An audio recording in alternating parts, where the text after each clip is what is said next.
I think, well, the first thing I want to like do well is to pronounce your name correctly. And when I was interviewing Coco, like a couple of weeks ago, I went with this like Tremayne Desmarteaux, and she was like, "Oh, oh," and she said it correctly. So, how should I say your name? So the first name you got, well, Tremaine, and then Tremayne, okay? my last name. So if you're gonna say it like it's a French name, so if you say it French is Desmarteaux, but Okay? like I'll if you're like saying it English, then you can say like Desmarteaux. Desmarteaux. Yeah. Um, Is it good? Okay.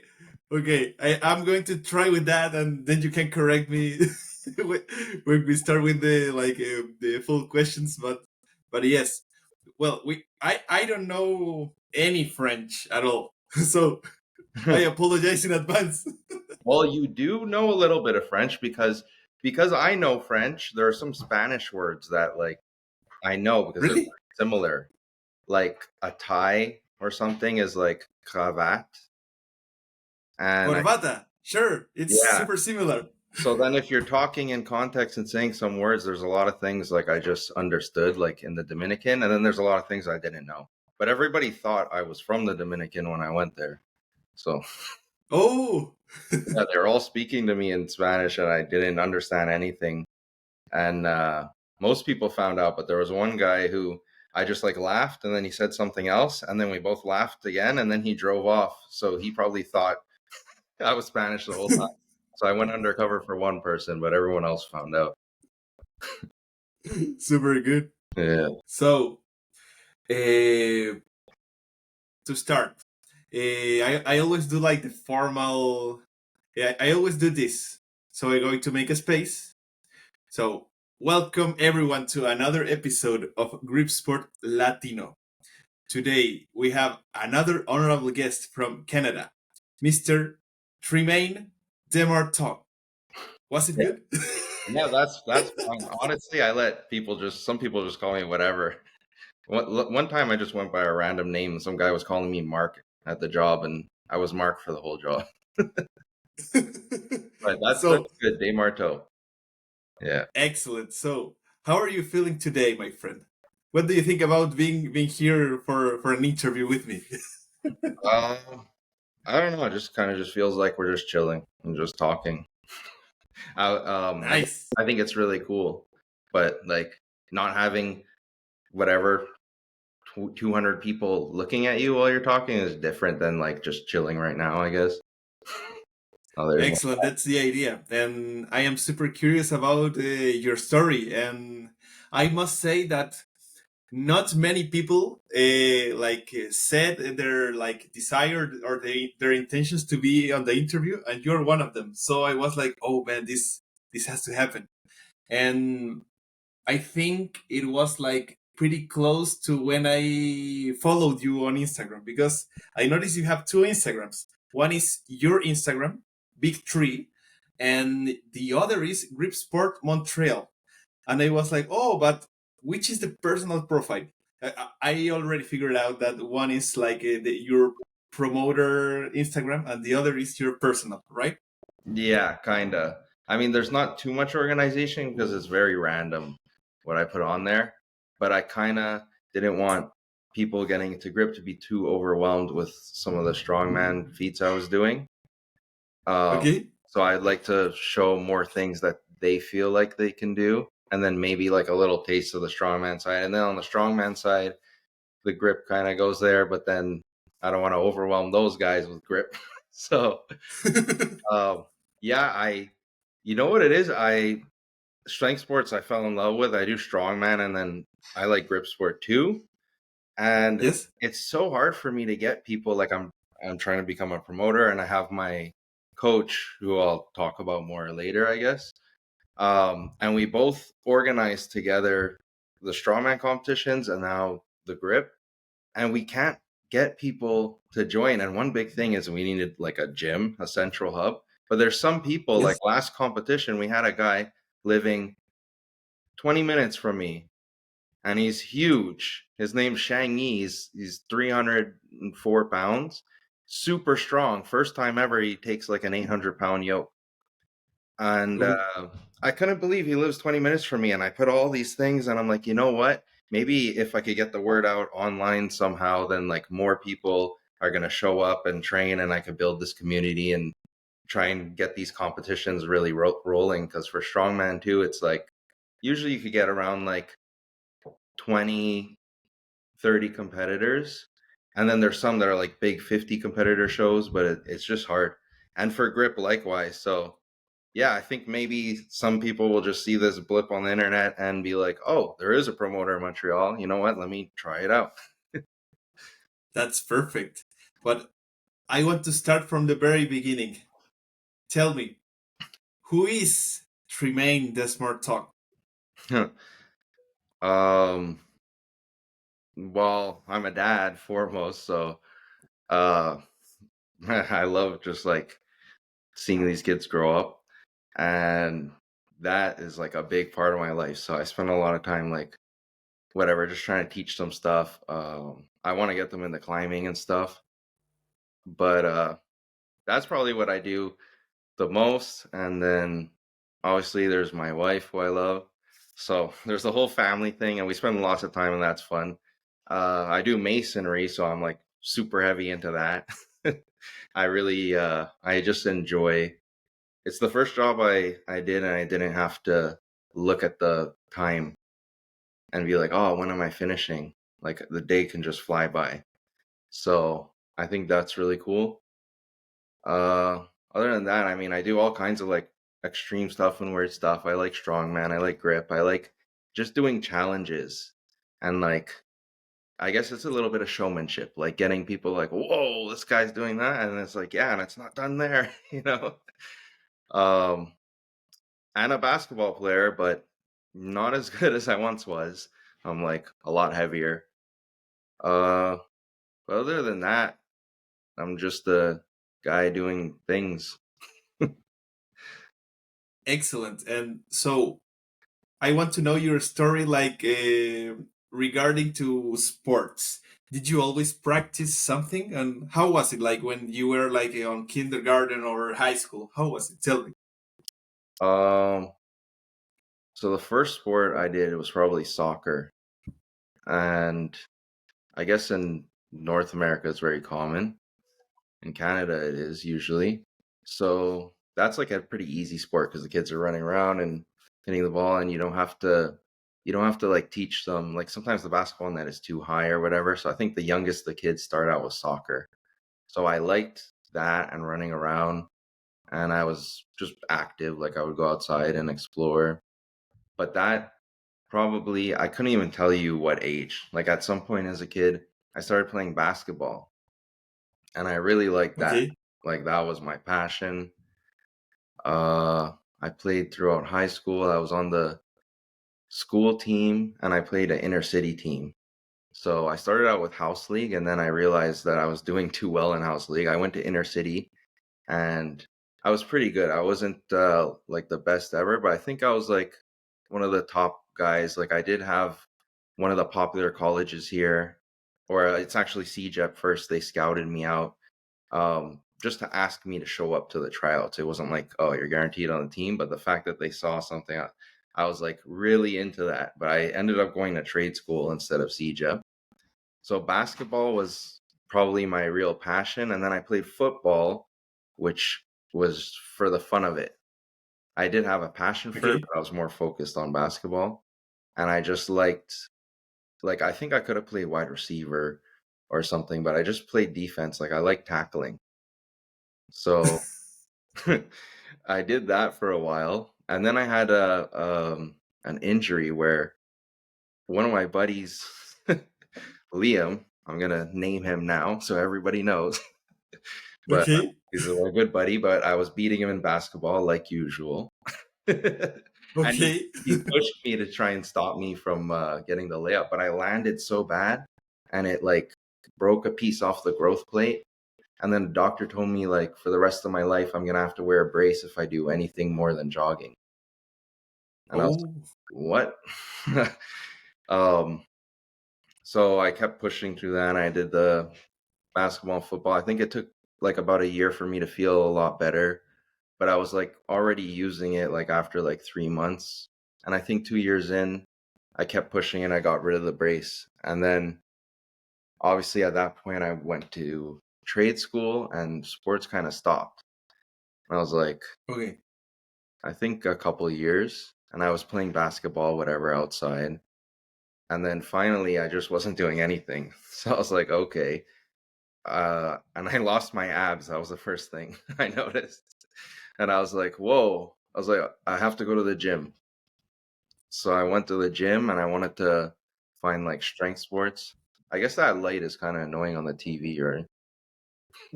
No, not really. All right. But well, um, yeah, so I was looking at powerlifting and I didn't really know anything. which year was this when you were looking at powerlifting? Like, how Uh, old were you? so right now I'm 30 and Really, yeah, and I was dude? I thought you were like a little older, like let's say 33, because I'm 31. So I was like, oh, I am uh, curious, and that was one of my questions. Like, to make more context, I already know how old are you. I wanted to know how big are you, because on the pictures and lifting the inch and doing like the Naples nightmare, you look big. But I want to know how tall are you, and well, your weight class. I already know from the rankings is uh, up to 120 kilos, right? Correct yeah, me. exactly. And Um, your height. How tall are you? this is a sucky one to say because I found out I'm like 6'1". Okay. But I was like 6'2" forever when I was like playing basketball. And then at some point I didn't measure myself anymore because it wasn't changing. And then I don't know what happened. I Okay. think like I put on the weight or something. But for anything, like if we're gonna like get the technicals, it's like 6'1" point, I don't know, 4. But yeah, Oh. so I'm 6'1". Um Mhm. to like right now I'm at the heaviest and I'm planning on cutting. So every year I've been getting like going up and down like 20 pounds or so. So right now I'm like around 260. And yeah. But getting back to that, yeah, so I'm 30 Yes. and I Uh-huh. think I went to brick school like maybe 9 years ago and I started maybe it was 9 or 8 years ago and I started at the gym maybe 6 months before that. I'm not exactly, I'm like, I don't know. I think my mind is just like thinking of too many things. So then certain things I just throw out if it's irrelevant information. So I could probably sit down and try and think it out the exact year, but it was something like that. Um, and yeah, I started training and I didn't know what to do. And I knew I was always stronger because I always did labor. So when I do Yes. labor, there'd be like other guys that are the same body type and almost height.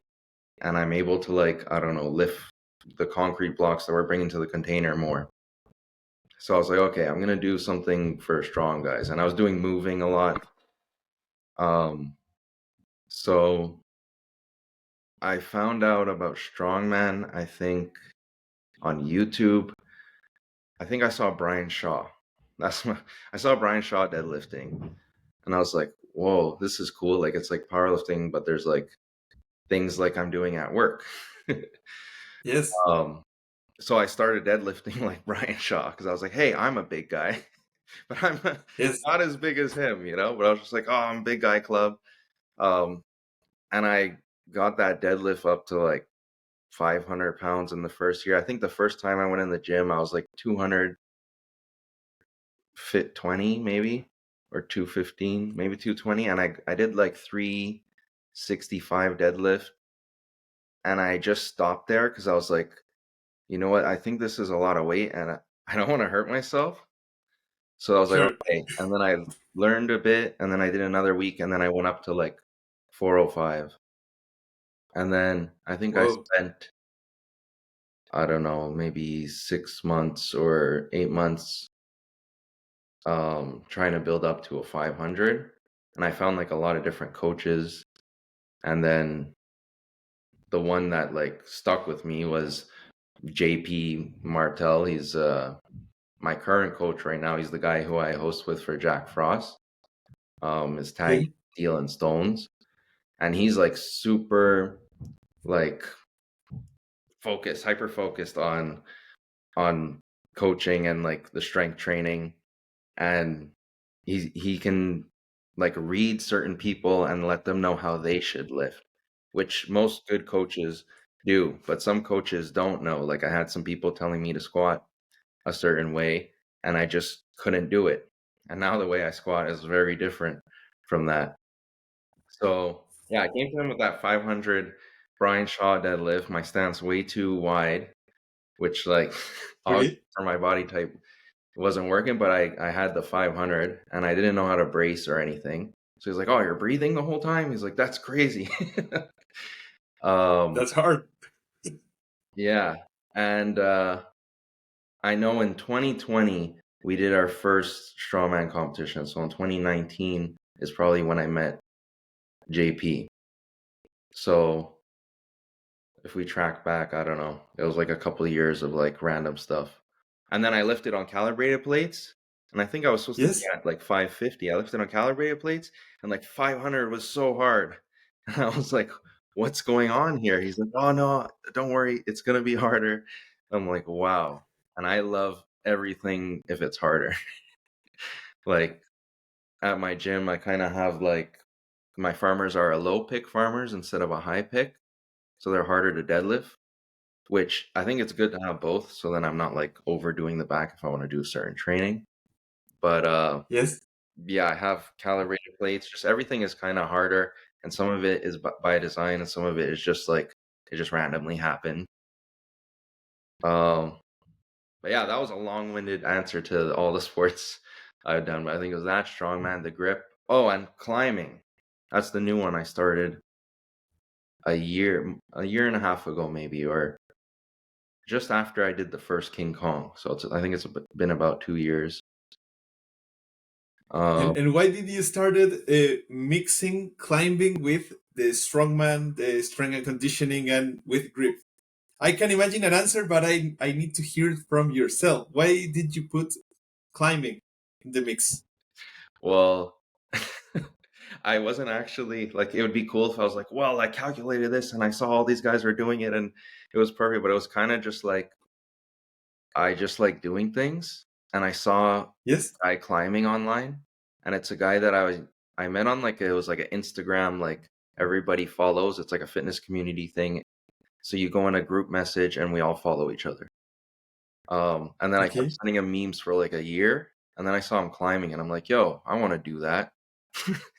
He's like, "All right," and we meet up, and we hit it off right away. We're like we were just friends, and you could tell. And then we're just like climbing, and I loved it, and it was super hard. I was like so sore, and it was very hard for me to do, but I loved the jumping and the dynamic, the crimps. I'm not that good. Um, and then I climbed with him like 3 times. And then I think the third time my wife's like, "Oh, what's his name?" I'm like, we never we never gave each other names. We were just being friends. Like he had a different name for his Instagram, I have a different name. So we didn't even Yes. and he didn't think to ask. And anyways, think I found that funny because like I guess like usually like my wife will learn someone's name when they meet them, but us we were just like, "Yo, we're bros." I can Oh, imagine it's like when we were kids, like in a square, it's like, hey, do you want to play football? Okay, and it's like yeah, you don't need to know each other's names. It's just the good vibes, and that's it. exactly. Exactly. Um, and I think what helped me stay into climbing was because I do masonry. So every day I'm like climbing a scaffold. So no matter how heavy I get, I still have to be able to climb up the scaffold. So I'm like keeping mobility that way. And then, so the climbing, I liked it because I don't know, I like sports dynamic. It's kind of like a way to get your training in. And I was thinking too that stretching is really boring. So sometimes instead of stretching, if I do a climbing session, I feel like I am stretching when I'm like reaching in different positions on the wall. I still will do a little warm up before, but yeah, Hmm. instead of like staying at home and doing an hour of stretching, then I'll just do that maybe. So yeah, And it's a puzzle, right? Everybody says like there's problems and you have to solve them because everyone's body type is different. So I think that kind of mixes the masonry because it's like making a puzzle and I'm climbing and it's athletic and sporty. So yeah, I just got into it. And then after I noticed how they're so good at grip and like Carter Yes. just won King Kong um, with a very low body weight comparatively to the other highest guys. So there's something to it. Yeah, it was. I mean, since you mentioned Carter, I was like, man, I should interview this guy. I mean, honestly, I was Yeah, hoping that Zach Mullins was going to invite him for the King Kong recap with Eric. I mean, to me, it was like, dude, this guy has to do it because it's shocking. He's an 83 kilo and he beat everyone. It's like, what is with the water in Canada or what? You know, that's what, it's huge. It's amazing. that's what I Um, found in grip that it's very different from strongman. Like there are some very light strongmen that are insanely strong, but if you're going to yes, like the top best in the world for whatever, usually the weight classes will sort it out. There are still some outliers, but it wouldn't be so drastically spread as grip, which I think is cool, is just because like these are like I guess more untrained muscles that you're hitting. Like for strongmen, they are hitting the thick bar and a lot of different grip things, but then there's some weird things like key pinches and even grippers because I don't know, it's so hard. I'm still figuring it out. But there's like different technique and different muscles you're hitting. So it allows people that have spent years using those muscles to like show it off, like whether it was like farming or I don't know, climbing. yes, and well, to give a little context on before jumping into how did you get into grip, I wanted to know which were like your, let's say, your powerlifting PBs before entering to the grip world. Like, which was your best squat, your best deadlift, and your best bench press? Just for give a little context. Well, not that good. um, my best deadlift though, I did like raw like 635 and then like with a belt like 655 and then I hit a suit 675. So that's probably my Wow. best lift. Um, the bench, I haven't even I so I'm dealing with that with my coach, but I haven't really been hitting actually flat bench pretty much at Okay. all. Like I'll do like incline bench and usually light and not maxing. I think the highest I got was 285. I think I could like probably focus it on it now and get like over more than that. I hope if I tried. But press is like Yes. my problem, like in strongman. So I think my best so far was 250 for two clean and press from the floor. Um, Partly because I just need to focus more time on my pressing, and also I have like longer arms, so technically, like it takes longer to get up. But like in the end, if I just focus more on it, so I started bringing my logs to work, and I'm like trying to like press. Oh. So there's that, and then for squat, I did um I did a 500-pound squat, but it didn't hit depth. And I was with my Oh. buddy, and I was like, "Yo," I was like, "It's hard for me to tell." So I was like, "Just yell when it's death." And he's like, "Up, up, up, up," and I'm like, "Okay," but it was like pretty close. Um, Okay. but that too, I've been working on now, and I've been just hitting lighter. Like I took this year to just focus more on all that stuff and hitting lighter, maybe like 300s for sets and 400s for sets. So I'm looking to boost that, but that's kind of the stats. I did do like 450 to depth for two. But yeah, I'm pretty bad at that. I think my strongman things are better. I don't know. I just haven't focused enough. But I do like I think for the strongman lifts, I did like the 400-pound farmers at nationals, each hand, which kind of is like grip related. and for the yoke, I did do like a very short 900 pound um, run. Stones, I've done like a 330 stone, and that's like the heaviest I could get to. So I've been repping that, but we're making some. So I'm hoping to get like a real stone PB. Nice. Uh, yeah, I'm like blank. There's like so much random things in strongman. But one thing is, no one has beaten me in a Hercules hold, and Ooh. I've only done it 3 times though. So you only had 3 chances. But Hercules hold, which is like grip too. Yes. Um, the first time I did it, I think like I lasted like over 2 minutes or something, and it was kind of like boring almost, I guess, for people, right? And then the promoter's wondering, he's Whoa. like, "Oh man, did I make the weight too light?" And I was one of the first guys to go because I did bad on the pressing event earlier. Um, and then everyone else just did like half that time or less. And then one Oh. guy came pretty close. He's super strong, Austin Ryan. So he won. This is like the national uh, Canadian Hercules Strongman League. So it's a natty Strongman League. And he won nationals. Oh man, I think he just won it again. I don't want to mess it up, but he did win it. Like I think it was 3 years ago, and then 2 years ago or something. It was I'm like blanking out. But he beat me anyways on the Hercules. I mean, he came close on the Hercules hold. I think it was within 15 seconds. So I was super impressed. And he's doing grip. Oh yeah, and the guy who won the next year was Eric, who's also super impressive. He's like world level power lifter, and he did like the heaviest. Not like it wasn't really like IPF affiliated or whatever. It was my strongman event, but he did like the heaviest natty deadlift in Canada at that strongman event, and we allowed suits and we had calibrated plates and everything. And he went on to like set all kinds of records. I think at like nationals, I don't want to say numbers. I don't really memorize it, but he's super strong too. Eric Willis. Anyways, they came Nice. close, and then there's always one guy that comes close.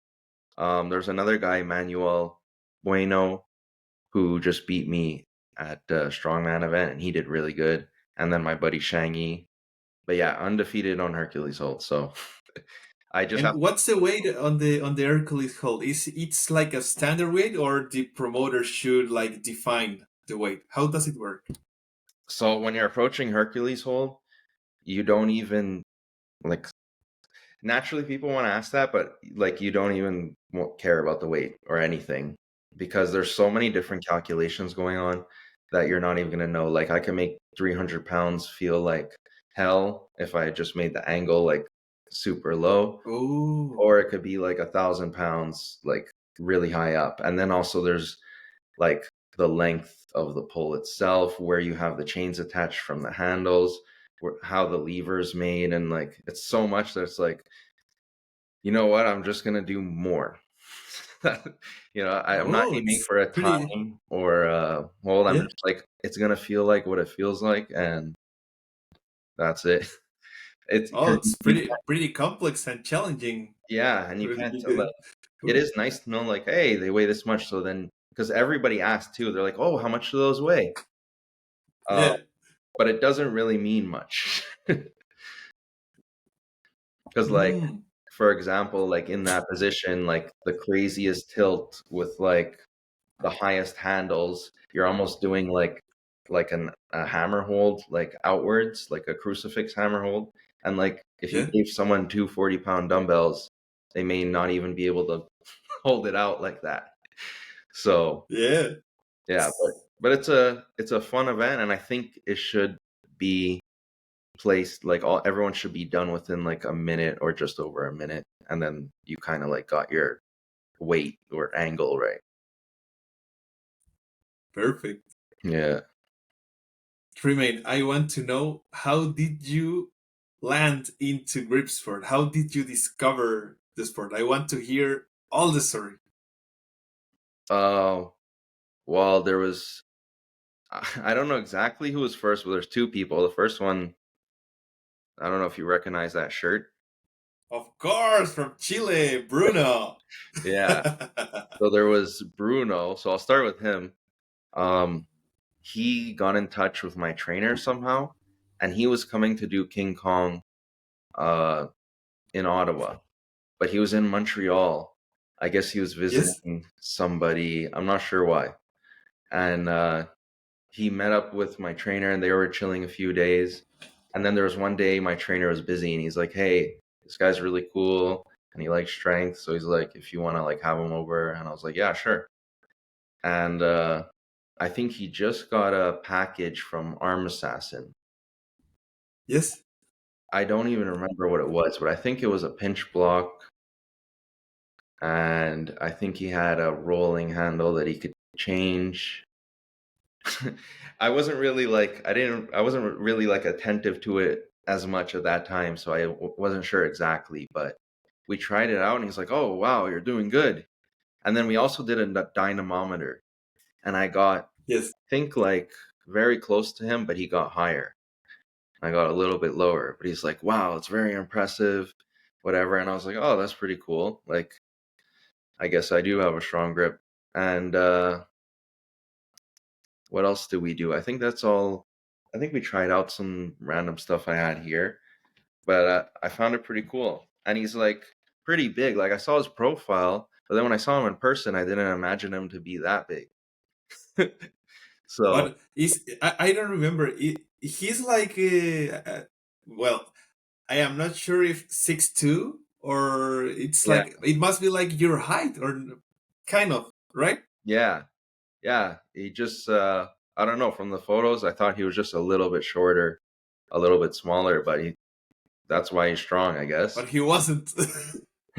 Oh, and I think we may have done some stone lifting because he's interested in that. So I remember I had like a couple stones out back. But so he Yes, kind of introduced me to it then, and I didn't like act on it really or do anything. I was just like, "Oh, that's cool," and whatever. And obviously, because he was leaving, I couldn't like keep. Maybe if I kept chilling with him, I would do it like from then. But then there okay. was Zach Ebel. Yes, Zach. Um, so he was running strongman Sundays or something at his house in like Hmm. a really sick setup, like a huge kind of hangar garage with super high ceilings. I think it was like 40 or 50 feet down and like super wide. So you could do all your runs and yokes and everything in the winter, and it's heated. Um, so I think JP went there to do like a coached class for their group. And I just came along to just like chill, and I gave JP a ride. So I just wanted to do strongman. um, Yes, and I heard he was doing grip, and then we just kind of talked about it from there. And then I still didn't really act on it, but then he stopped strongman and went into grip, and I think he may have shown me some stuff. And then I guess he told me about King Kong or something. So this was probably a year after that. So my first King Kong, I think I've done three now. So yeah, that King Kong, I did really bad. Um, I went there and I noticed I was pretty close to Zach, but I was under him, and Eric was like light years away. But Zach was doing things, and I was like 10 pounds off, 50 or maybe 15 pounds off or 20, but it wasn't too far. I was like, oh man, I'm close. And it was the rolling handle first. So that was something that I'm more accustomed to with strongman. And I don't know what the order was, but the finish ball, like I felt comfortable. And I was like, hey, I'm close to these guys, but I'm probably gonna like drop like 20 pounds under them or something. So I just need to start yes, a bit like after I mean, a bit before they start. So finish ball, they're waiting. I'm like, oh, okay, well, I'm gonna wait a bit more. I don't want to use my attempts. I don't know anything here. I don't know when to start. So I yes. wait, and then I jump in and I zero the finish ball. I just can't Oh, pick it up.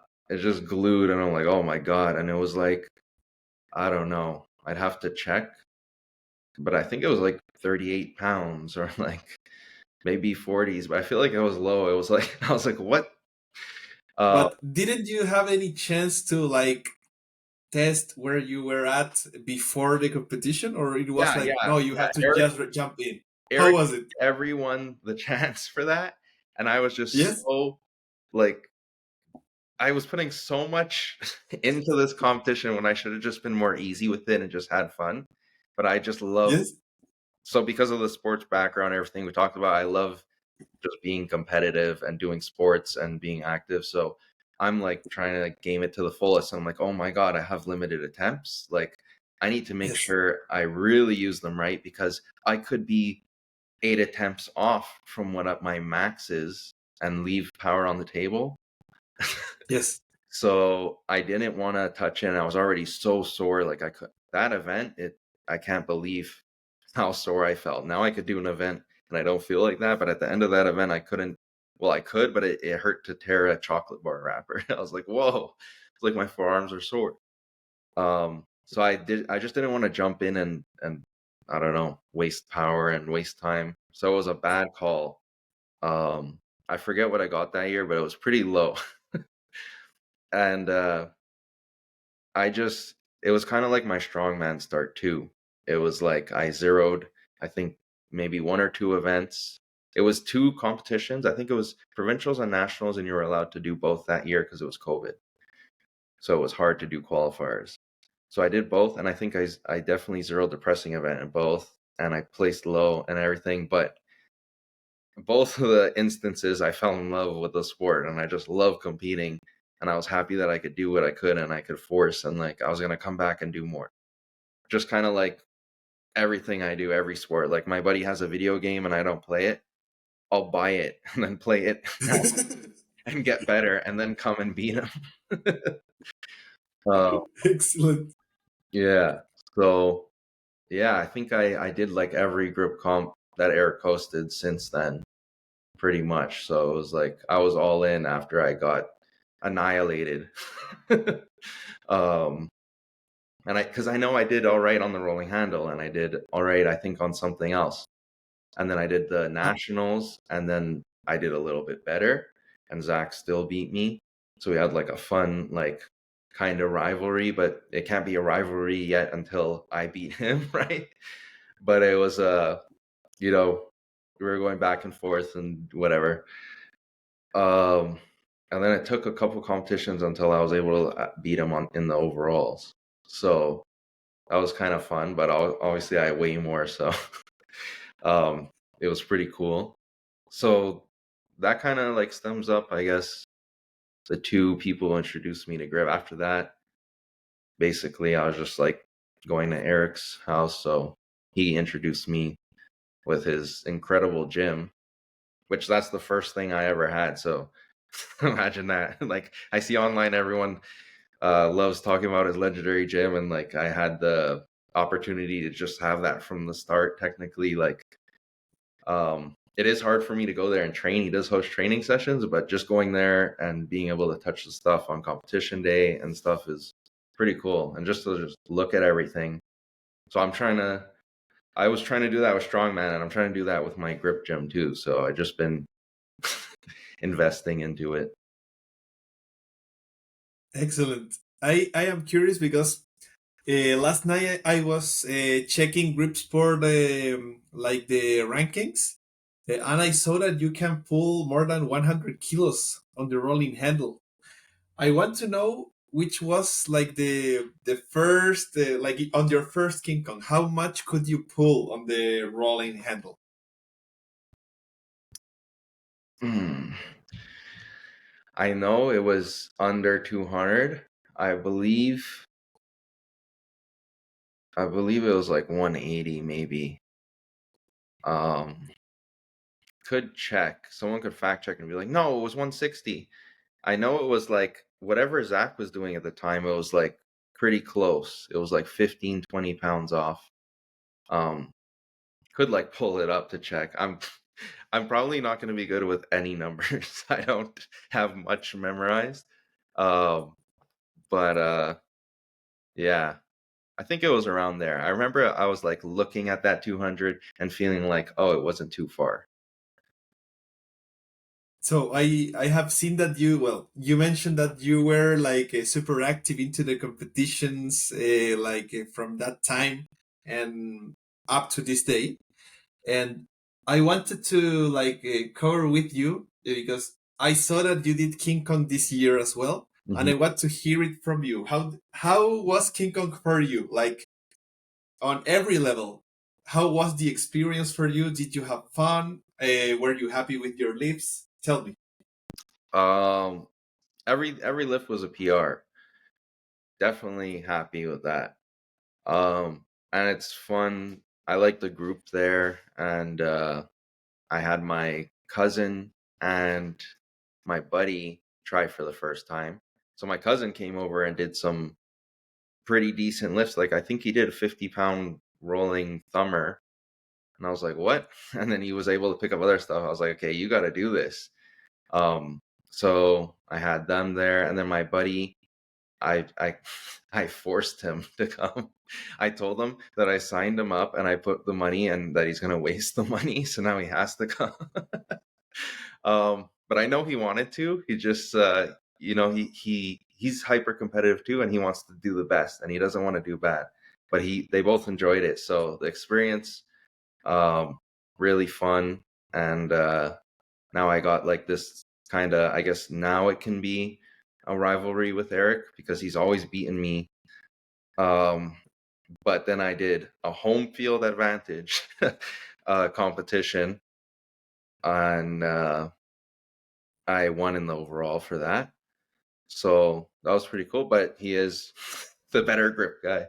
But it's fun to go back and forth with him and try to beat him on some events if I can. And so there's that. And then obviously, I want to be competitive. So the experience for the comp, I'm like thinking about everyone else out in the world, and I'm like, oh my god, like I'm still not even close to the top. You're right, but it's fun. I like it, and I just got to work on more of the stuff.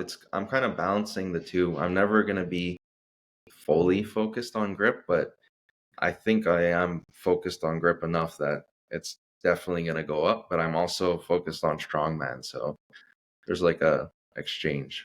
But King Kong, pretty good. And which were your lifts on the King Kong? I saw that you were over 100 kilos on the thick bar, but tell me the others. Or is it a challenge? Even if it's recent, I it's have like it's so bad. I have no clue. I could just like quietly pull it up here. But I did put it all on the Instagram just to, I'm very so I'll just explain that. I'm like chaotic order with everything in life. And okay. I feel like I do a little bit too much, so I can't get a control on everything and just the way like I think, I guess. So actually I haven't been able to follow a workout plan Yes. because I just don't want to do that day or whatever. I just do something else. I'm like, no, I'm just gonna lift stones at work instead, and that's enough. Or today I'm working for 13 hours, so I'm coming home and I'm going to sleep. Or I don't want to set up something. But yeah, here's the King Kong lifts. But it sounds really good. Like to do you like manage to be like live the present with doing that, like going by the feel? Because Yeah, the exactly. other extreme is people planning everything and having a scheme, and if they don't follow, they go crazy. It's Yeah, like, man, if yeah, you do what you feel in the moment, it's like it sounds like it feels good, right?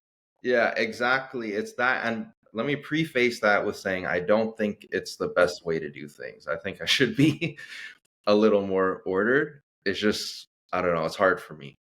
But that But way, it's the best way for you, right? exactly, that way I'm able to like, I don't know, figure things out kinda. And then I kind of have to like outsource some order from other people.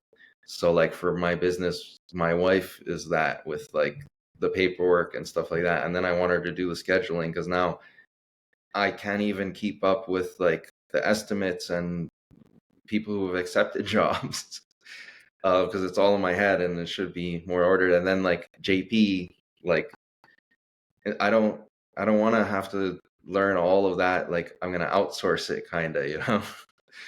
um, but yeah, so that's why I don't basically know anything. So every competition or every training I do, I go back. I'm like, huh, I did this, okay, but I don't remember it later. It's like, okay, that information needs to go out because I'm like, man, what am I gonna do next week? Because one guy didn't show up like all week, so now I'm getting rid of him and getting a new one. And how can I teach my son something new? I think I'm just like, I don't know, I'm thinking a lot. So the King Kong lifts, I see here, Crusher 107.4, um, Iron Mine Block 43.6, Nice. yeah, Finish Ball 34.4, and Little Bighorn 97.3. So Good one. I was disappointed because I wanted to do more on the Little Bighorn, but I don't own one or train on one, or so. I mean, to get a PR is good enough.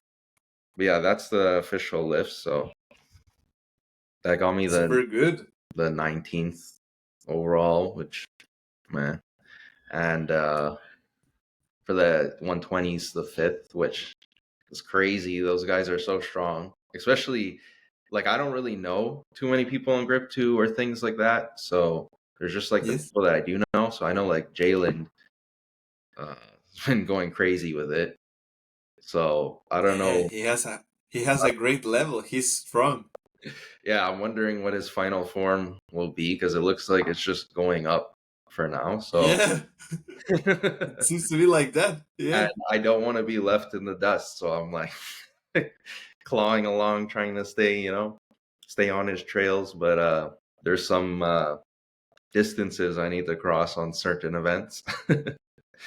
And right now in Canada, are you the top minus 120, or do you have any like people on your weight class which is like close to you on the lifts? For the Ottawa venue, there isn't really much people. So I usually win the heavyweight. For our nationals, I did win the heavyweight this year, but there were two guys, they're strongmen, James Jeffers and Tristan Hoth, I think.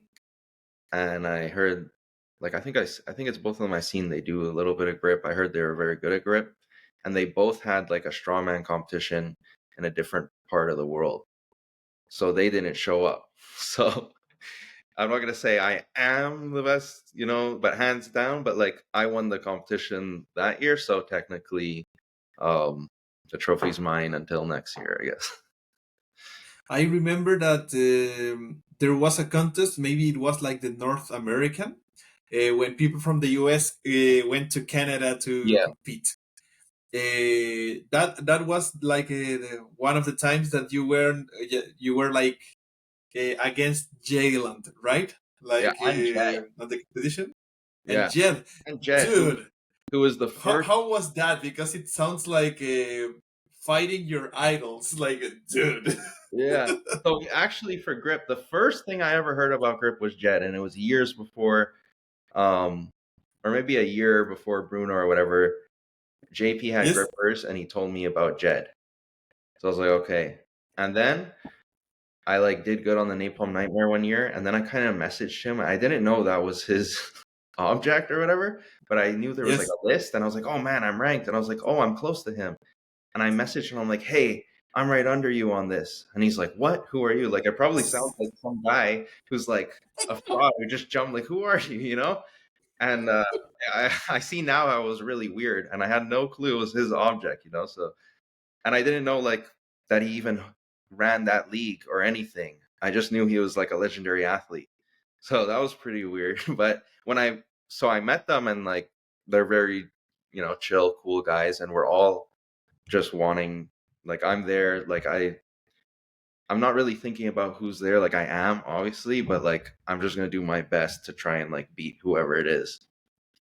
Um, so that the only thing that was really upsetting was I think 2 weeks earlier I was doing climbing and I was feeling stronger than ever on the grip, and I was doing pocket holds and I decided to do two finger pockets, and I never would do that. Okay. I'd always do three, and when I did the two, it just popped something in my hand.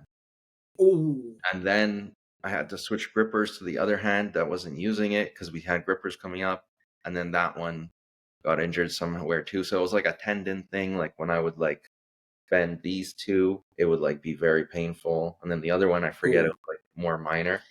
So like I was recovering that and I felt kind of good, but it was still there. So I was upset. I was like, man, this one's only every 2 years. Like I can't leave anything on the table. So I did the most to rehab it, and I was in pretty good shape, but I was like, man, okay, I just gotta wait 2 more years, you know. But it was Oh. super fun, and I think the first day, I don't know if I was in the lead or if I was just ahead of one of them, but I think after the first day's events, I was in the lead, and then the second day pushed me down to third. But it was really close, and it's both of those guys. Obviously, Jed is super well rounded, and he like knows all these lifts, and he's very good at all of them. And I'm still like kind of like specialized in certain lifts. So, and then Jalen too. I think there was I don't know, the first event lifts are the ones I'm specialized in, so I could show my power there. But Jalen too, Yes. like especially his pinching power, and then Yes. there was the grippers. I think he won the silver bullet. I think they did like fours or something. I don't even know, or 3.5s. But they both did it, and it was like a long time. I think it was fours, and yeah, but that was cool, and it was upsetting because on the grippers, I'm like not that good at it. The best I've closed is a 2.5, and I got a three, like very close, but I didn't close it. Um, so the way Eric had it was you had, I think, two tries to do it, and you can try any gripper, but if you get a gripper, then you can't get another one in the same try. Oh. So like I went up and I tried the three the first time and I kept trying and it didn't work. And then I was like, oh man. And then my second time I was like, oh, I just want to do the three. But I did the 2.5, got it. And then I did the three, and then I was able to get it and hold it. But that attempt was no longer valid because I already had the attempt locked in. Oh. So I was like, oh man, I just lost points on grippers versus like for the 120 class, it didn't really matter. But for the overall men's, I was like, oh, that might have made a difference. So that day was like pretty crazy, but super fun. I love the medleys and everything. Everyone was in their zone, and I'd love to have another shot, and maybe I can do something with it. Maybe if it was just like a comp, like North Americans was just to my strength only. It's like climb this scaffolding and hang from it while pulling up a rope with stones. um, Yes. but yeah, that was a super fun day. And then seeing it, basically everyone compete because it was like all the best, right? You were there with the legends from North America. It was Sarah Chapello, Tammy McClure, Eric, Yeah. Mm. well, Jet, Jayland, this guy who I haven't managed to invite to the show, Yves Ravel. Mhm. So Yeah. many legends. Yeah. And I remember, I think it was Tammy, I think. Um, Yes. I had the ammonia, and I don't think she's tried it before. Maybe she had, but it seems like it's kind of like a new experience. And Yeah. but she liked it. It like hyped her up for the lift, and yeah, I just had like ammonia for people. I'm not sure if anyone else tried it, but it was like a pretty hype moment, and she was going for like I don't know exactly what number, but it was definitely like high territory. I think she may have been the last one around in her class, and she was just Okay. upping it. So yeah, that was pretty fun. And who else? There was Luke on the medley, Yes. Like he did like almost everything. And I was, yeah, I don't really know much about people still like for grip, so that was just kind of like learning about him. I did know about Armor Assassin because I bought the Napalm Nightmare after I did well on it, but I didn't know Yes. that he ran that right. Uh, Yes. He's the welder of everything. Big yeah, like fabricator. yeah, and Bruno was the one who it was Armor Assassin stuff that he brought the first time. But yeah, so then I Yes. saw him and I was super surprised that he did that good on the medley because he's in the lower weight class also. So and then obviously Jed um was doing everything. You know, it was a funny moment on the medley. I'm very confident with inch dumbbells, so I knew I was like, Yes. I'm getting the double inch. Like, I need that photo. I never had the chance to be in the room with 2 inches before, so I was like, I'm definitely getting that on the medley, and it's going to be the first thing I do. I don't care if it burns me out or whatever. Uh, so Defeat. yeah, I got it, and it was pretty good. And I know that it was kind of like it was a fun competitive moment between me and those guys because I was like, huh, even if I lose, like I want to be the guy to get it and see if they can. So I could sense that Jed was in that competitive spirit too, and he got the he I'm pretty sure he got the inch dumbbells too, you know. So it was like a hey, I could still do this and beat you moment. I was like, I'll try it next time, you know? But I think the double inch was a big thing for everyone. Like they wanted to show that they could get that. I don't remember exactly everyone who got it. I do know there was one guy who was the lightest one. I think I think he may have dropped it out of his hands and didn't get it, but he lifted it so high, like he definitely could have got it with a little bit more energy or whatever. So that was pretty cool. But yeah, the double inch, I was like, okay, that's a notable feat, and that's the thick bar stuff that I'm good at. So I'm gonna try and bother the guys with hitting that one. There was another one, Eric's anvil, pinched by the head or whatever. I don't know. It's like you have your two hands and you grab it from the top. Yes. Um, and I lifted it at Eric's gym. Basically, when I went to Eric's gym for a training, it was the first time. Um, I was like, okay, well, what are we doing the medley? And he's showing me, oh, we have this, we have that. And then he's like, oh, this. And he's like, no one's ever done it. Just Jed Johnson has lifted it that way. And I'm like, Oh, what? okay. Hey. And I was like, all right, well, I was like, oh, no need to film me. I just want to just put my hands on it just to see how much it sucks. And then I picked it up and I was like, Oh. what? And I was like, Ooh. Eric was really shocked, and he asked if there was a video, I think, or someone did, and there wasn't because I didn't think I would get it. So I was like, okay. So then I tried it again, and I couldn't do it. But then I did wait like I think 15 minutes or something, and I did get a video. So I put it on Instagram, and that was like the Oh. first like friendly like competitive type thing because it's like, hey, now more than one guy's done it. I did not get it in the medley.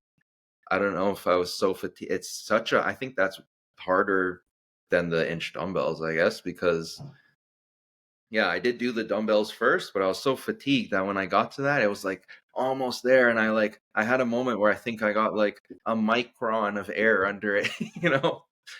But that was another big event, big thing that would show that you're dominant. And I'm not sure, but I think Jalen might have gotten it.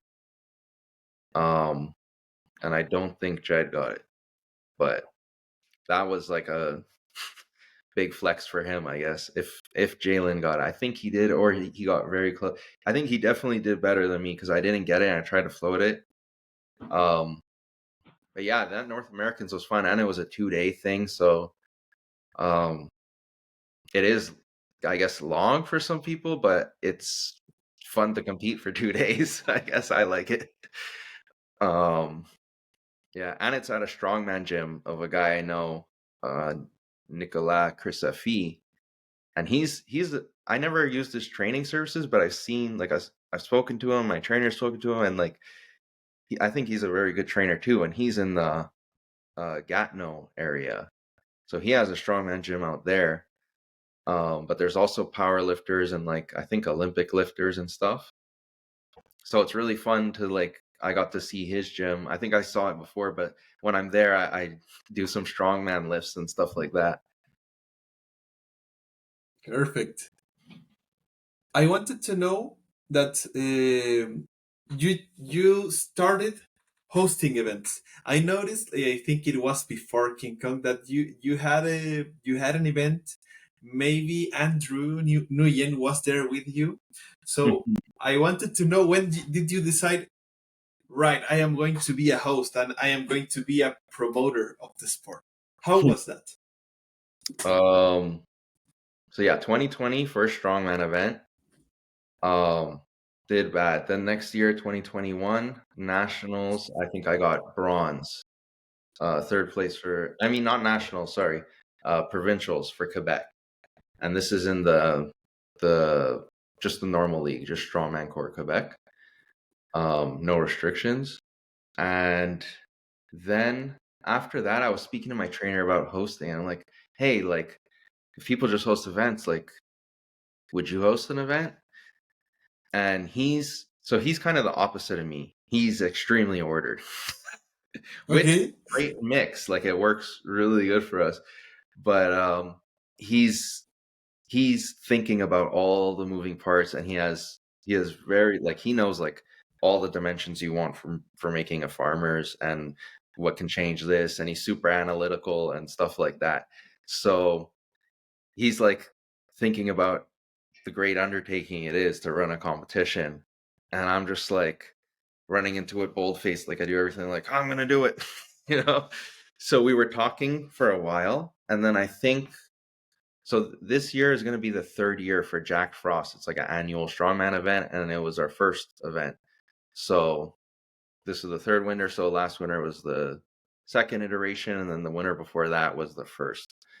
So I think the year leading up to that, I was talking to him, and then he was like a little bit worried about everything. And I was like, you know what? I was like, all right, man. I was like, I'm gonna host the competition, and if you want to help, then you can, but I'm gonna do it. And then once he realized, he's like, oh man. So he's like, oh, he wanted to do it. So he's like, okay, let's do it, whatever. So I'm kind of like, I don't know, the adventurer, and like I like to just like lead the charge into something new, like kind of like I'm doing climbing now, or like I haven't played chess for a while, but I was playing chess for a while. I just kind of switch, like there's sub things that I do that will change, kind of like if you play a new video game, like I'm playing new life games, right? So Yes. yeah, the climbing, the this, the that, I'll like whatever, do random things. I like ping pong. I think it's cool, so I think I might just go try a ping pong class and um, but now I don't even remember. I think I was just rambling. I don't even know what point I was getting to there. Being a host, yes, Oh being yes, a host of events. sorry. So we started that one, and we realized you lose money when you host competitions. Unless Yeah. and the big problem, that's what I want to solve now, is that the competitions, like the money shouldn't only come from like athletes. We should get it from like sponsors and like spectators. Um, So I think that's like a big trouble with a lot of strength sports, and that's why it's not as big as like, for example, like baseball, basketball, soccer, where there's like contracts for millions of dollars for the top guys, and then like the world's strongest man. I don't even know exactly what it is now, but I think like 2 years ago, like I think you got like 50,000 or something. You get all sponsorships and stuff like that, but man, like maybe 1 million. I don't know. Um, so yeah, I really just wanted to have more competitions around, and I think I don't know why, because when you think of it objectively, it's just like you're taking on a task and you're gonna spend money and you're not even competing. I guess you could if you're Eric Roussaint, but in a strongman show, um, I haven't competed yet because I'm worried like if what if I hurt myself and then I need to like do stuff. I think in grip, um, it's not as bad, but it's very hard. I just hosted that first grip comp, and now I'm gonna have like A lot of helpers at the next one. But I really just want to create communities of these people and get more people into the sports. Like, I guess that's my goal. So then I have a community of people to live with and do stuff. So kind of building the awareness in Montreal, and then also like it's a metropolis. So I'm like, there's so much people here. It's impossible that I can't get like a big gym with lots of people uh, filled up in it versus like I don't know some random town that's not in a metropolis that has like huge strength mecca gyms, right? Um, so that's kind of why I got into hosting, and I like making it fun for people and whatever. So with the strongman, usually we buy like a new equipment for people to use, and it's like something that you'd like to do. So like when we were doing our deadlift max, we got Texas deadlift bars and calibrated plates because we wanted people to be able to compare it to like I don't know their powerlifting friends or whatever, or just get like the biggest number you can because it's a deadlift bar and it's bending and you have your suit, so it's very fun and it's going to be a notable experience because it's going to be the most weight you ever lifted because usually your suited belted PR on a deadlift bar should be higher than like straight bar raw. So Exactly.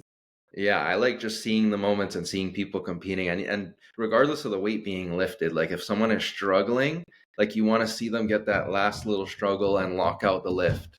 Like even if it's 20 pounds, right? Exactly. And the first grip contest that you hosted, when was it? Was Um it like this year or the last year? it just passed a couple months ago and Eric would always do them in his basement and Yes. I was like maybe I could try and host one in my basement.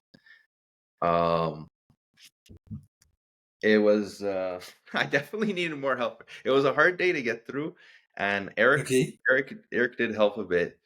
So that was much appreciated. But I think it was fun. I added like a little new twist on grip. I think I could have like probably released more info earlier and stuff online because one thing I did do Saxon bar, but I did it from a raised height and it's just because I had like a lot of heavy things, so I didn't want people to think like, oh man, it's so like back um back enforced and it's not as much grip. So I thought maybe if we did the Saxon bar hold for time, but you didn't have to deadlift it from the floor and you picked it up from a fixed height, it would be easier. But I think it actually like was worse like for Eric. I guess he's not used to pulling at that height or whatever. Um, so I probably could have said that earlier, but I think it was a fun day. I did do like an Eric Rousseau style medley, but it was like a mini medley. I only had like I think 23 objects or something like that. Didn't sound mini to me. 20 objects, it's good. Um, yeah, but the objects too, it wasn't. It was all like I think half the things on the list, or more than half, were weird things that aren't contested in grip or no one knows. So I have like I think I could show. It's actually right here. I have my fake blob. Okay.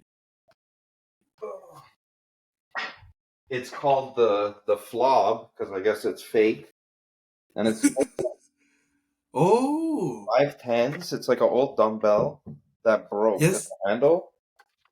And when I bought out a gym, they just had this. And I was like, yeah, I'm gonna take this too. And then I was gonna use the plates for something, but then I tried to pick it up like that, and I was like, okay. And the challenge is you do the thumb on the flat side and then the thumb on the rim side, and I think on the flat side it's harder. Thumb on the flat side. Um, so it was all weird things like that. I had medicine balls, and one of them was palm the medicine ball. So I think for the ladies we did maybe an 8 pound, and for the men a 15 pound. Um, so I guess that one kind of is like a hand size thing too, but it's kind of a grip thing. So that was cool. I had grippers. I had my farmers carries. So I had a one hand straddle deadlift with the farmers, and it wasn't the too heavy, but it was pretty heavy. It wasn't too heavy for strongman, I guess. Um, but I think for the ladies, it was like 155 maybe or something. I know my farmer is 135, and I think there was some weight on there. And then for the men, it was about 100 pounds more. But the handle is like one and something, like it's a normal handle. So it's just kind of like a one hand like deadlift. But it was all weird stuff. I had the Andrews axle. I did have finish ball, very high. I don't think anyone got it. I set up a Napalm's nightmare with like 400 pounds. No one got it, but I just didn't want to do a medley that doesn't have things that I couldn't do, because usually Eric has things that are super hard that I can't do, things that are easy and Yes. medium. Um, some of the weird things I have some Nemesis grip inventions that they're one of a kind, super rare, because I've asked for them to be made.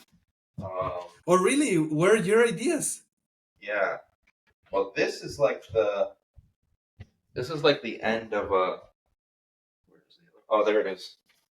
Here it is. So I was at work Yes. and I have a jackhammer bit, Yes. and this jackhammer bit, this is the part that fits in the machine, and there's the bit. Yes. It feels super ergonomic on the thumb, like it's worn down. Like you Ooh. have to use it first to get it like this, because usually it's a little Okay. longer and sharper and not rounded. Um, but you could kind of see here. It's like hard to show, Oh. but it fits really nice in the thumb. Like it's almost like there's a ridge around there, Yes. and it's pretty rusted because I use it outside, and so it takes chalk easy. So I asked him to cut this and make it, and then he just sent me the old piece, because why not? Which I think this Uh is like a huh. super brutal, maybe painful vertical. I don't even know if I actually have yet to try it. I'm gonna try it out, but this was just a cool add-on. But I usually like I guess he'll do like custom orders, and I Yes. ask for weird things, like just basically anything. Like those are the chess pieces right there. Yes, I noticed. I noticed, and I well, I am a like a big fan of Andrew's work and of Mm. Nemesis Grips, and I remember some Star Wars pieces or the mini anvils that he recently made. Yeah, It's like, oh, they are so beautiful and they are so cool. So I saw the pieces like back in the day, and I was like, oh, they are beautiful. How yeah. much should people lift on that? So I And was like intrigued. I am collecting like originals from certain companies and stuff too. Yes. But like for me to like expand my repertoire fast, like I think it was pretty cool to just have like this other alternative option. And for me, I never have to pay shipping because I'm always going to Ottawa anyways. So, um, yeah, that was the first. I think I don't even know. I have to ask Eric, but I don't know what his first order was. But I believe this was one of the first, because he started. I think he gave out something. You know what he gave out? He gave out that vertical right there, that white one. Yes. It's made out of Uh-huh. marble. I did Ooh. want to use it in competition, but I'm worried that if someone like lets go of it and it flies down, it will It like could smash. broke. It could break. Yeah. So I just use them, whatever, for fun. So I won that, and I was like, huh, can you make more stuff? And he's like, yeah. And I was like, okay, make me like 6 chess pieces. And he had the wood. These are wood and metal, and then the other ones are marble. Um, so I made that order, and I don't know. I feel like it was maybe one of the first or something like that. Um, but yeah, I just try and build like right now. Right now, what am I? I did just get the Nemesis blob trainer stuff. Um, so I don't really know much about blobs. But I think even just having something close enough, it's better than nothing. So I'll probably just have those and blobs and use them together, and then maybe I'll like give an opinion online of to how close it is to certain things, and what's my max on blobs and what's my max on that trainer, and then people will have like a better idea. Um, Yeah. So yeah, That's I super like good. random stuff. And I wanted to know which is like your. I saw that you have the Nemesis Grips shirt, and I was like, oh, maybe he's one of the Nemesis Grips athletes. Are you currently or not Yes. yet? Yes. Yeah. So um, I'm one of the Nemesis grip athletes. I think I don't even know when we started, but I guess it was like a year ago or whatever when he really started expanding and building the website and doing all that stuff. Yes. Um, and there was a whole thing. I don't know if we're gonna. He was gonna make something like a leaderboard for like a Nemesis Okay. leaderboard, but I think it was kind of like hard to like get everything together and do all this stuff. So now he's doing his like object leaderboards, which I think is really cool. So then the Nemesis athletes can post on there, and maybe you know what? Maybe I'll talk to him. I'll like. I think everyone who's a Nemesis athlete could be like putting points, and then just be like, "Oh, Nemesis athletes beat everyone else," which like it's kind of a stacked team if you pick all the best athletes for Nemesis athletes. But no, I think Yeah. he has the competitions there. I mean, obviously, it's hard to for everyone to get their hands on it, but you know, it's fun to do anyways. Yes. I wanted to know. You mentioned like I want to jump into feats of strength. Hmm. I know that you can carry 2-inch dumbbells, one each hand, and that thick bar is your thing. Hmm. But I wanted to know if are there any feats of grip that you would like to hit on the future? Well, there's been a lot of hype about it recently, and I've always been super Yeah. interested in that because that was the first thing I knew for grip was the inch dumbbell. Well, I guess the grippers and then the inch dumbbell. So I always found that one really cool. Um, I want to clean and press it. Oh. I'm not like close to it or anything. I can lift the inch dumbbell. I can high pull it.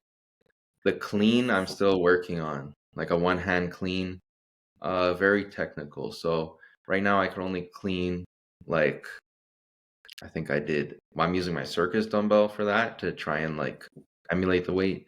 So I think I got like 140, but it's also like very huge bells on it. So it's kind of different and sometimes a little painful.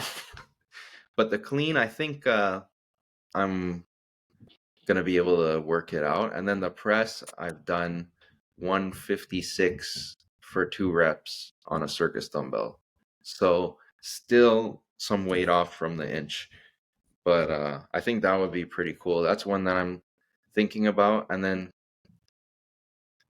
I don't like I think there's lots of cool things, but that there's not really like I would like to lift the Shaw Blah or whatever. That's kind of like a new hype thing that I thought about. And it's like maybe my hands aren't big enough to do it, or maybe they are, but I'm really excited about being able to do that with the inch and then I guess like lift heavier ones. Other than that, I just kind of want to just do good. So like whatever the good thing to do is, then I'll try and do it. Set records or whatever. And which are your like? I mean, 2024 is almost over. So for 2025, what would you like to accomplish regarding to grip sport? Uh, well, I am trying to raise my Andrews axle. Um, Yes. I want to do 200 kilogram axle because I did 195. So I want to do Mm. 200 kg axle. I want to beat Eric on the Andrews axle. um, and I'm going to. Hmm, other than that, yeah, I don't know. I don't know. I just want to do good on the next competition. So I just want to do good at everything. But a lot of the things are kind of like whatever the best guys are doing, or the records are doing, or whatever the guys near me are doing. So a lot of it is like, oh man, I see Eric's doing that. So Eric's someone I'm like focused on because that's who I'm like competing with in person. And Zach, unfortunately, he's been injured, um, so he's dealing with that. But he's like someone I'll focus on and see who I'm trying to be. There's Rob McMurrin who has like a really high pinch, and Saxon. So I'm focused on trying to just do better. I think my highest Saxon was like under 220 maybe. Um, so set PRs, do better next competition. Excellent. And have you considered traveling for competitions like outside Canada, like in example for the Arnold or the Olympiad, those one from Powerlifting USA? Yeah, yeah, I do plan to travel. I really wanted to go actually to that one in I think it was Sweden. I don't know exactly, but it was Oh yeah, the Winter Wars last year, right? yeah, that looked really cool. Um, for the Arnolds and the arm lifting, I'd like to go as well. Right now, I'm just like ironing out some stuff so that I can end up going there, but I'm not sure if I'll make that this year, but hopefully by next year I should be able to. For now, mostly just Canadian stuff. And I'm contemplating doing like a competition like in Barbados, but that's not grip. But it's just expensive. I want, if I could I can afford it, imagine. I signed up already. Um, but yeah, for that, that's pretty much it. I do travel around Canada. There's the nationals and whatever, so sometimes I'll go here and there for grip and strongman. But soon I'll be expanding, going more down south, I guess. Excellent. So, Tremaine, do you happen to have any question for me for South America, for the Gripsport Latino project? Anything you would like to ask? Um, random question, but how close Sure. are you to the what is that monument there in Chile? Um, Big Stone Monument. Big Stone Monument. Oh, it's or I I don't think know if you. it's Chile, but there's I one think. very close to you. But how does it look like? Thing. Maybe show me a photo on your cell phone, and I can tell you, Okay, because well, I what am. is the closest temple? Maybe that. Because I would love to make a trip out there and also knock that out. So I'd want to know exactly where are you located? Because I don't even know exactly. Like, is Chile a big place or? The Chile is a long and thin country, and I'm Uh right huh. in the center of Chile. That okay? That's what I remember seeing. So there's like a very. So you know what?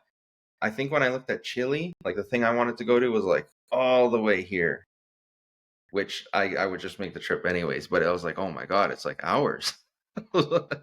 Yeah, it's Oh like I think I mean I've been to New York, not to Canada ever. yeah, Maybe Montreal is to the other side. I am not sure, but yeah. It's like a from couple. Like, Chile yeah. from Chile to New York, it's like 9 up to 11 hours, I think. Only. So yeah, I mean, because in Santiago, here in my city, Yeah. we have an airline which does straight flights to New York, so it's kind of fast, you know. Okay. But it should be like, man, from Montreal. I'm not sure. Maybe 15, 18 hours. Not sure. It could be Okay. a long flight, I think. Yeah. And what do you are you guys both competing in the arm lifting and grip sport as well? I mean, me myself, because this year I started promoting contests as well. I have only done GSI stuff Okay. because, to my knowledge, Armlifting USA requires like certain brands and Mhm. certain like I mean, one year you have the grandfather clock system, then you require the country crush, then you require the blue fat grips, and they are mostly grip tools that I don't have. and Yeah. I am not sure how much they charge for hosting. Like, I don't know. At least GSI charges 25 each event, Hmm. so it's like more affordable. Plus, I've always had like the finish ball, the little big horn, and all the GSI stuff.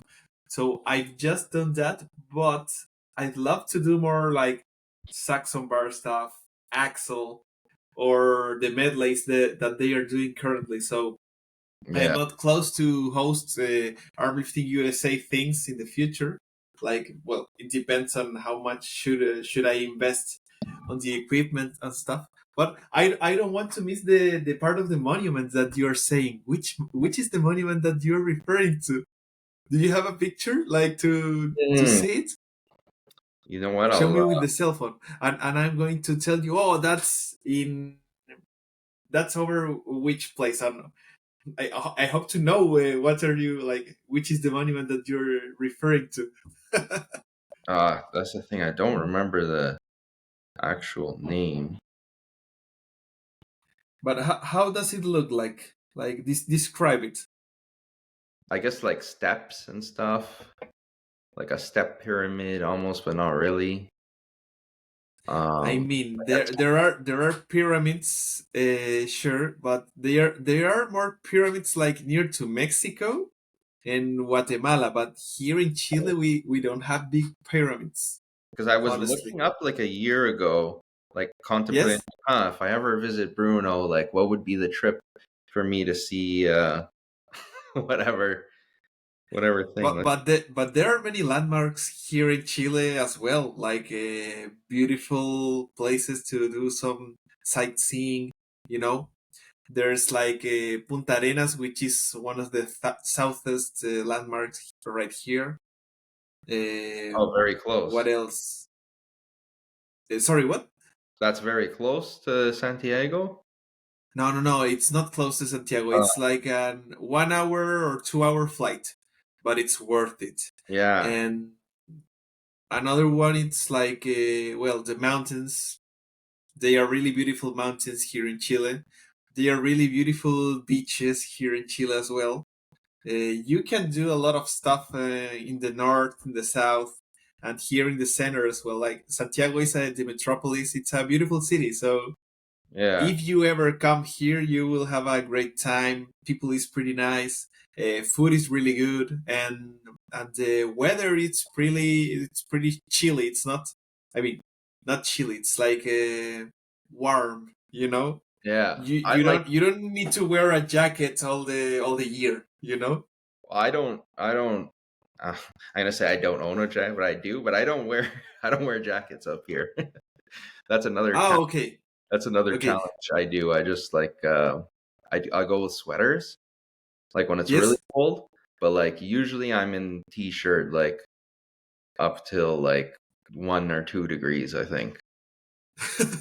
It's just I don't know why, Well, but I started challenging myself, and then one year I was like, let me try no jacket like a couple of years ago, and then okay. I would like wear more layers under the sweater, like maybe a long sleeve shirt and then like a t-shirt under that. Um, and then yeah, I just been pushing it. And then one time I went out minus 20, I think almost minus 30 degrees in shorts, boots, hat just for my ears to not get frostbite. And then I don't know if I put gloves. Maybe I didn't put, but I didn't have a shirt, and I was doing a challenge, and I went live, and I was seeing how long I could last on a walk, and it felt pretty normal. It was pretty crazy. Like I thought it was gonna be like it didn't feel like worse than minus 10. It still felt like cold. It kind of felt like the Yes. cold biting your skin, but uh, my phone died before I was done. So I was like, oh man, like the Oh, phone was frozen and I had to just turn around. I think it was like 20 minutes. But yeah, I think I might be too crazy. hot down in Chile. But this one is the one I saw on a show, Pucara de Quitor. Show me, show me.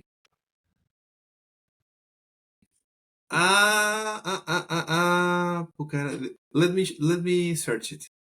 I like the ancient, like megalithic structures and stuff like that. Oh, I know where's that. That's easy. That is in San Pedro de Atacama. It's a place I have never been to, and Oh, it's one of the first places that people from abroad come to visit.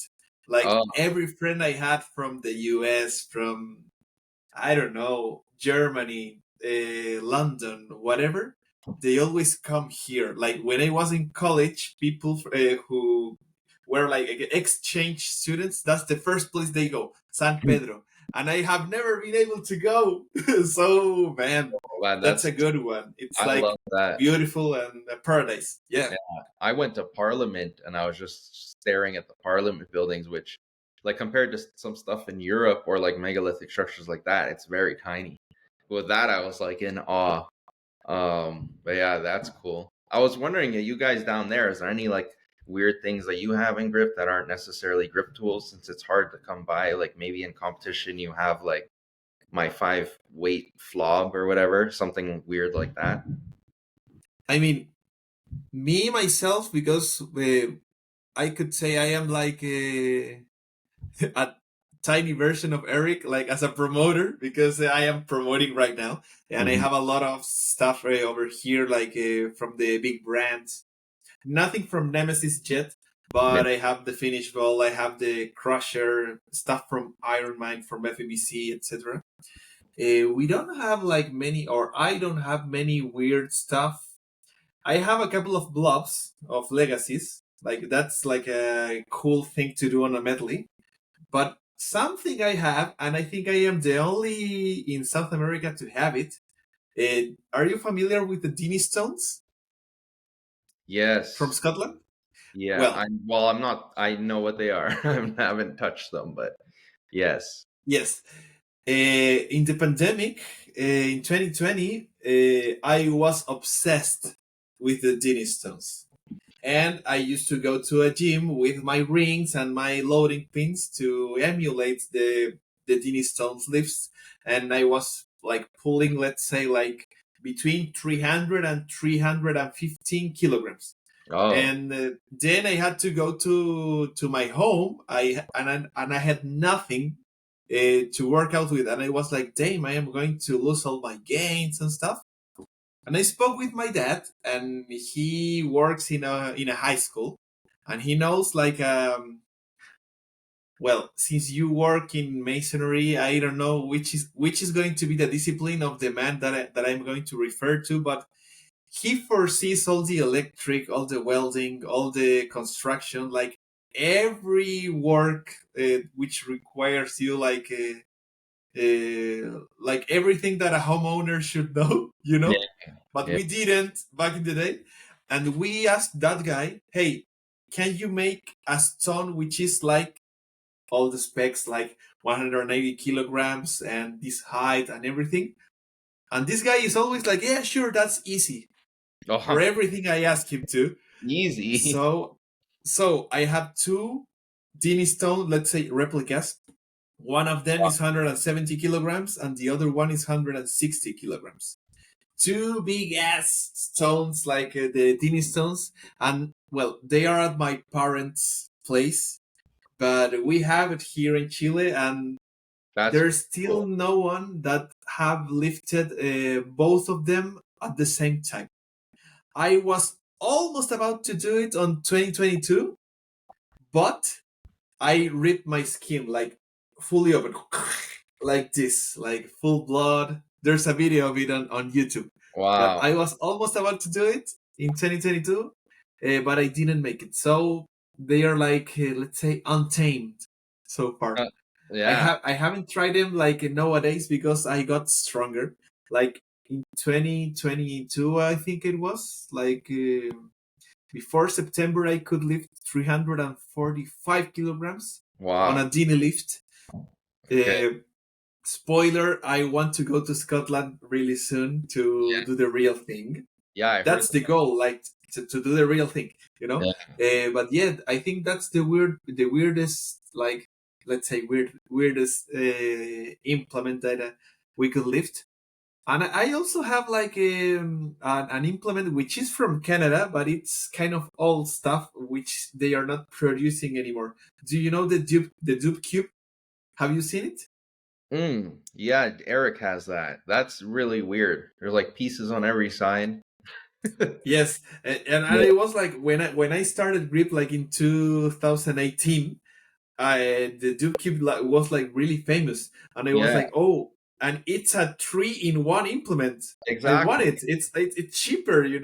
compared to have like a one half penny, one stub, and one ball bearing from other guy. I just have one, or like three-in-one. So I got it, and I was like introducing it to the guys here in Chile, and they were like, "Man, I want one. Where can I buy this stuff?" And I went online, and they are not selling it anymore. And it was like, oh, Oh. bad news. You know what's funny too? Like that kind of stuff. You know how like smaller people and maybe climbers would be intimidated by seeing like heavy axle lifts and stuff like that. So like the strongman guys, like when I'm showing them stuff, they're all intimidated by these little key pinch stuff like that. Yeah, And they're like, oh, tinies.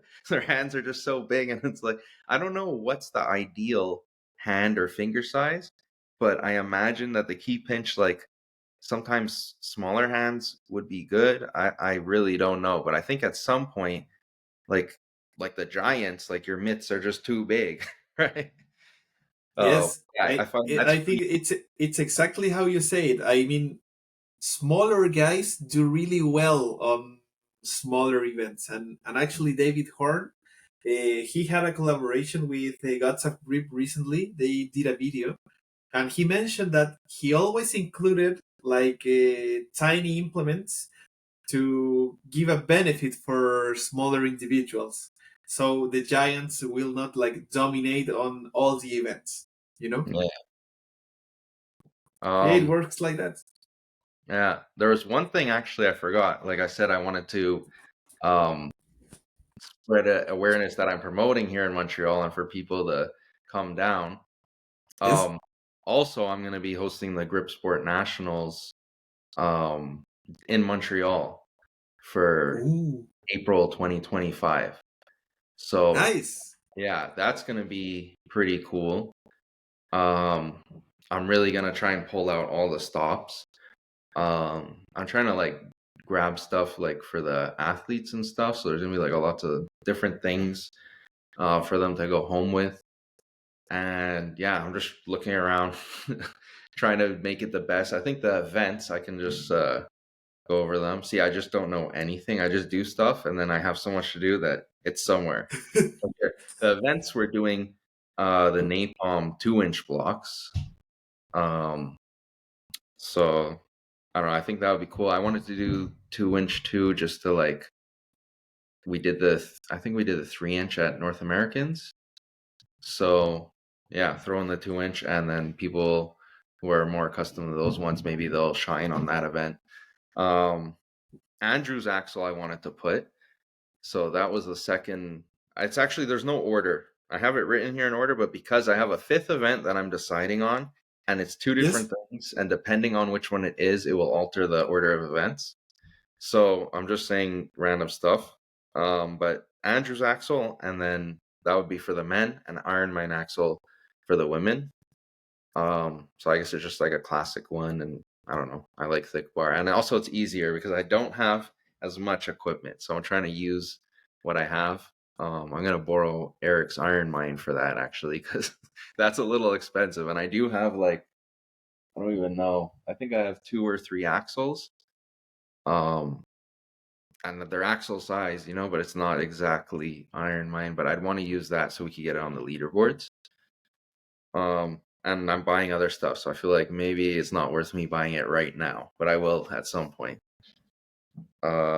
Little Bighorn, which I don't even, Oh, yeah, so I'm gonna get that too. I don't even have, um, but it's popular with King Kong, so throw that in.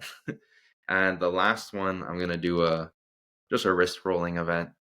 Um, it's like I might as well show it so people could see it here on video. yes.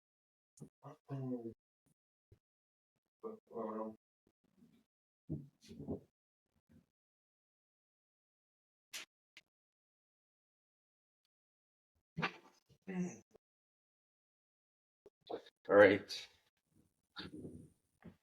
Pretty simple. This is from Rogue. Oh, Um, the strap is very long, so we're gonna get like some good height out of it. Maybe I could like back up and show how. Anyways, it's not too short a strap, so it's not gonna be like a short thing.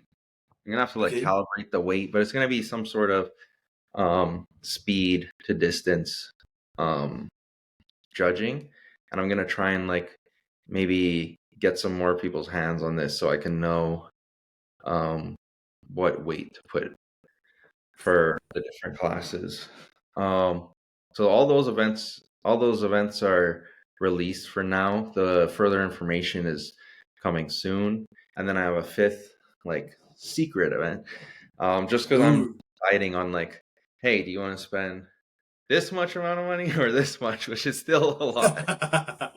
Um, but I think it's gonna be epic regardless. Like I'm planning on having something cool for that. So yeah, that's gonna be April, and it's in Well, it's south of Montreal, or just south down the bridge at Ace Athletic Gym.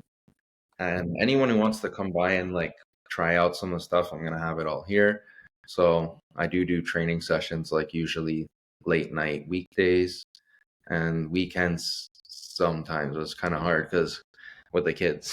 So Dude, uh, it's hard to make like training sessions. It's heavy. I could do 20, I think 24 or 25 training sessions like on weekends this year, and it was heavy. And I have not kids. I don't have kids yet.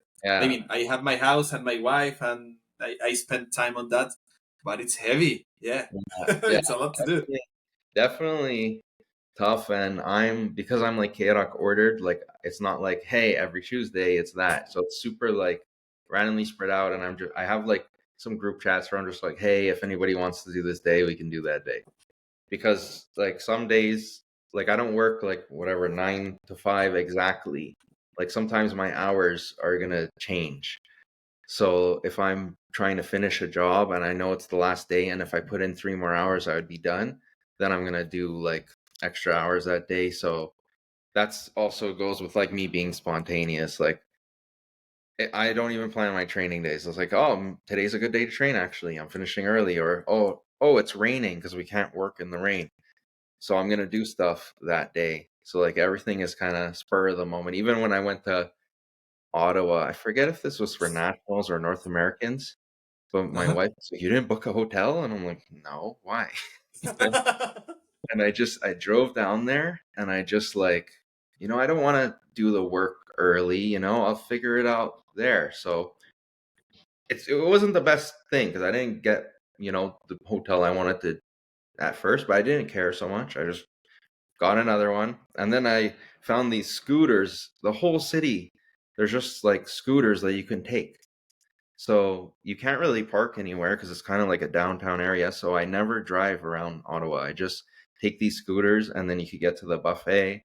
And then my buddy has like a card TCG store that he goes to, and there's Chinatown and everything. So I was just using that to get around. But that was pretty cool. Excellent. So, Tremayne, we are getting to the end of our interview. The last words of the interview belong to you. Which message would you like to share with all the grip community in the world? What would you like to tell us? Um, I think if we want to expand the sport, um, like I said, we're gonna have to figure out a way to get sponsors and spectators involved, which I know is super hard. Like, for example, live streaming everything, like you're gonna pay thousands of dollars and 50 people might watch it, you know? So I know that's one thing where you can kind of get that, but I don't know, make a plan, make a road. I know it's very short steps and early beginnings, but if you are interested in building a sport, then yeah, become a promoter and you're gonna have to do what you can to think about that. Like I do have some small sponsorships that I get that are really appreciated, and it's not too much to ask. Like I have like a construction company that I do a lot of business with, where I buy their materials because I'm doing the masonry.